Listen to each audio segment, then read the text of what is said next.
increase. Mtu aseme increase. Asema increase.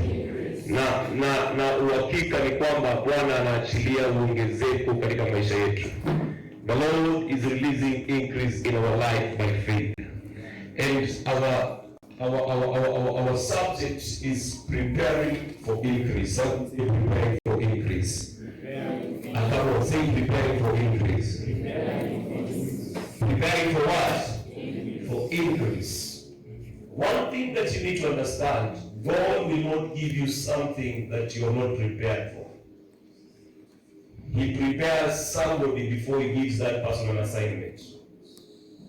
God is not an investor that will not want his investment to go that way. He's a very strategic person. And so, if one amount of Biblia, you realize that in the Bible, before God, he takes Joseph into the palace to be the prime minister, he prepares it. He allowed people to stretch, and last Sunday nilikuwa nasema that the Bible says our key scripture is Isaiah 54, begin from verse 1. Unasema you let them stretch. And as a believer, anytime you are going through something, that thing, it is not to bring you down, it is preparing you for something in life. I don't know if you're getting what I'm saying. It is preparing you for what? For something in life. And so God prepares Joseph. God prepares David. David is in the wilderness. Anakuja na bebe, whatever skills are. He meets even with you see, he's able to the lion, and he's able to fight the lion. But when the time he comes and meets Goliath, he says that the Lord that saved me with the bear, the Lord that saved me the lion, he will give me you into my heart. Whatever skills are. Now when you are wapendwa, some of us, I say that the problem we have that we live a life having a wrong reference. To go a wrong reference. Some of us we say, hii mwaka imeanza kama inasikia ilianza. I don't want to get married because wanaume tu wote ni the same. I don't want to do business. Biashara hii mtu ifanyani vizuri. Our reference is the word of God. Are we together, children of God? Our reference is what? The word of God. Hata kama mko the same place. And one thing I know, the Bible that we read, the Bible says in Romans chapter number 15, we read verse number 4, that these things were written for our learning. Which things? Everything that is written in the word of God. Romans number 15, verse number 4. That these things were written in the word of God for our learning. For whatever things were written before were written for our learning. That through the patience and the comfort of the scripture, we might have hope. The Bible talks about the children of Israel walikuwa katika nchi ya utumwa. Hali ilikuwa nzito, lakini Mungu aliwaeka mahali panaitwa Gosheni. Wakati wa Misri walikuwa ndani ya njaa, ili Gosheni chakula kilikuwa kila wakati. Katika Gosheni kila wakati kulikuwa na rivers zilikuwa zinaflow. And in this year of increase, because we are depending and trusting in God, it's going to do something for you. Watu watakuwa wanalia katika eneo zingine, but God is going to release provision into your life. The Lord we are serving is this God we are talking about. At a time when there is drought all over, He sends the ravens to feed Elijah. He that God can still take care of your life. Bwana Yesu apewe sifa. Kama uduka dereva tell your neighbor, whatever that you are going through, it is stretching you for increase. Hallelujah. So 4 things the Lord is telling people in Isaiah number 3. Last Sunday we emphasized on chapter number 2 so much. The Lord is telling people 4 things there. He's telling them enlarge. He's telling them stretch. He's telling them lengthen, and then he's telling them strengthen.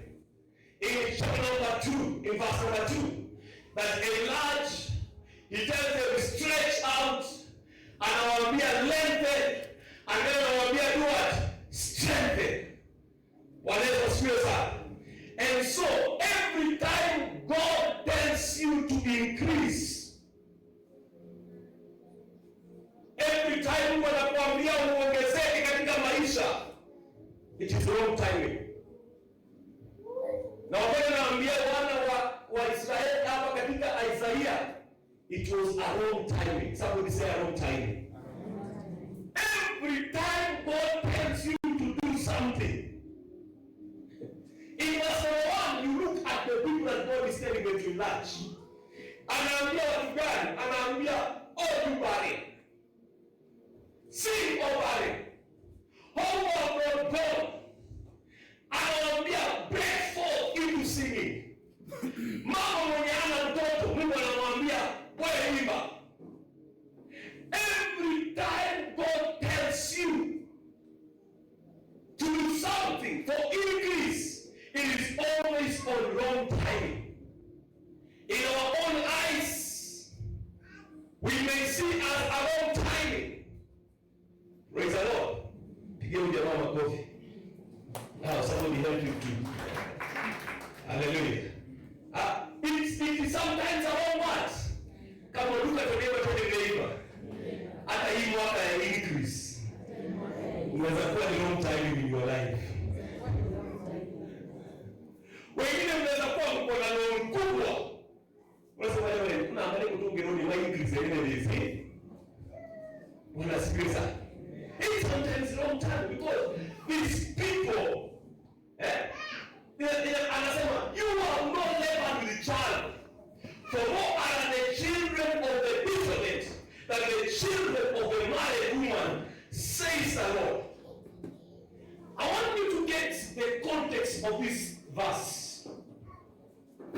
Hawa ni watu ambao wameenda kwa utumwa, walikuwa wamechukuliwa kwa captivity. Wao ni wamama ambao watoto wao wamechukuliwa, wakina Daniel wamechukuliwa, wakina Esther wamechukuliwa. Nani wale wengine? Shadraka amefanya nini? Amechukuliwa.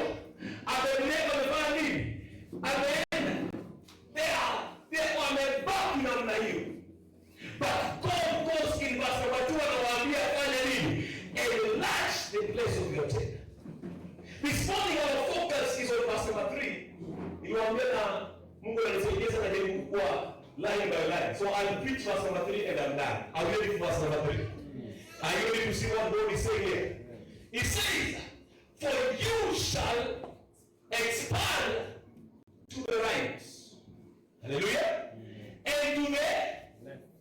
And your descendants will inherit the nations and make the desolate cities in what? Inhabited. Come on, church. Are we here? No, help me to read because the way you're looking at me is like you're not ready. Let's read together. Nasema. Yes. Yes.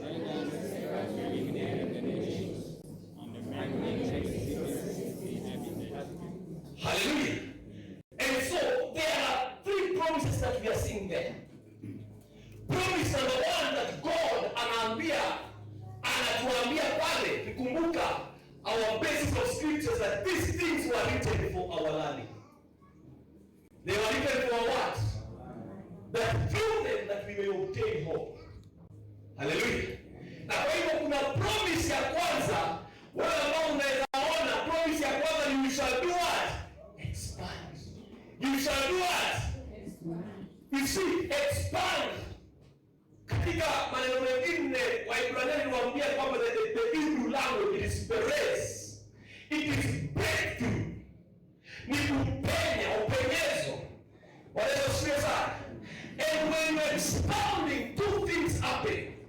When you're expanding, when you are breakthrough, when kuna upenyo katika maisha yako, how many things happen?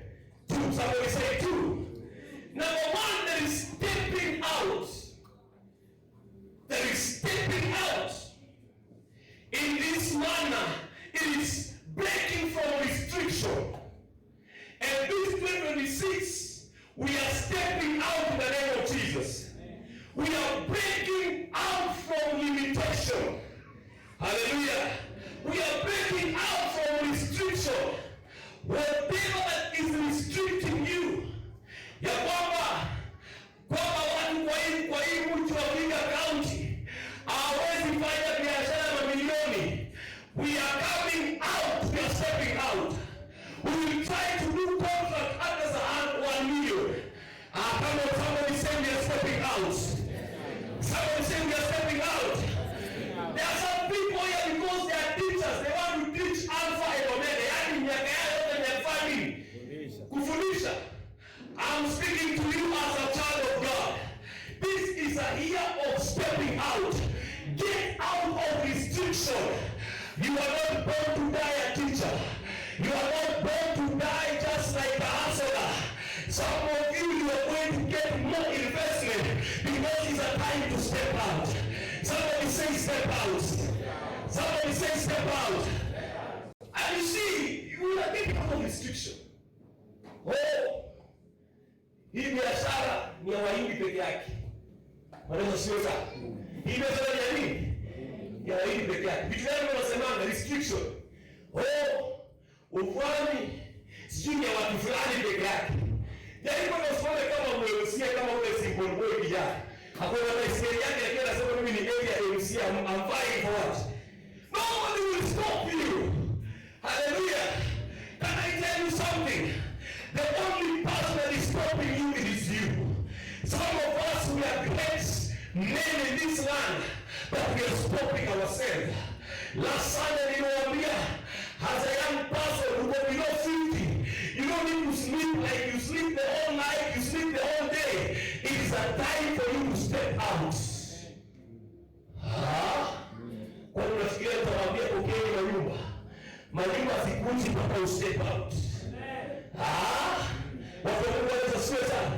Lazima uende kwa wanaume wanaenda huku nje. Kama wanaenda kufanya biashara pia wewe weka biashara yako. Kama umesikia kuna ngombe huko hivyo, enda tembea huko, uliza hizi ngombe zinapatikana namna gani. Kama kuna unaenda toka huko Migori, enda tu unaenda kutafuta kwenda ulete. Step out. Acha kuniambia kwa mchungaji na ngojea Mungu hapa hii mwaka. Ili mwaka hiyo please. It is a time to step out. Somebody say step out. Get out of restriction. You know, sometimes I look at people and I wonder. There is a man that some of you, let me use an example. Brother Patrick, I know this is now. Suesha kwa nyuma. No, kuna jamaa ule ndugu wa Suesha, mnamjua? Mnakimbia kwa barabara. Some of you, if you look at him, you will think that that man is what? Lakini jamaa anakuja niambia uniwasi. Kwanza anakuja naomba baba asante kwa sababu ya mchungaji, mmembariki na pesa mingi. Wanaweza siweza. Alafu anasema shamba la kuomba hivyo. Aniambia nipe pesa, anasema nipatie kazi. Kuna kazi ya kwenda maji hapo. Na mdada wanyama hapa na matansi 200. And you cannot step out. Hiyo mwaka kusema mekendo. Ni mwaka kusema nipatie kazi nikufanyie. Somebody say step out. Get out of restriction. Hallelujah. And after stepping out, can I tell you? Because the first promise is that you shall expand. And then the second promise, we are seeing that katika hiyo expand, we only step out. But there is also stepping in. Somebody say stepping in. Stepping in is breaking in new areas. Breaking in for new areas. Wanasifiwe sana. It's a time I went to ask for a job somewhere. Nenda kwa ofisi. Kaambia wakubwa nipeni kazi nifanye. Kaniuliza niambie nipeni kazi nifanye. Na ile guy gave me the job. Na kazi yao wananipatia siri hata shilingi 1. Na ni project ya 1 million. Ya wakati pesa ngapi? Na siri hata shilingi. Wanaishi kwa siku. Shida tulionao hapa Maragoli. na mimi nanenea roho ya Maragoli, ni kwamba watu tuko na ile hali ya kukubaliana na namna. Watu saa 3 ndio umeamka, wekoza kwanza mbele. And you are proud of it. Wapisa wangoni mba, wakusugwa mno mba. Unakaa yesa kwa imba tele. Somebody shout amen. I know those members are not here. Because members of this church, they are very excited. Glory be to Jesus. Somebody say expand. Expand. You know, you break forth into new areas in life. This year, I was happy last year, nilio tembelea Pastor Mesa, nikapata makuku zimejaa kwa boma. Nikasema wow. Nisema huyu msali sikia vizuri ba. Ulikuwa mpiga kisimu, kuku iko, lakini nisio 1,000, 2,000, 1,000. Sema Pastor Mesa, kama usuza kuzuri basi wewe.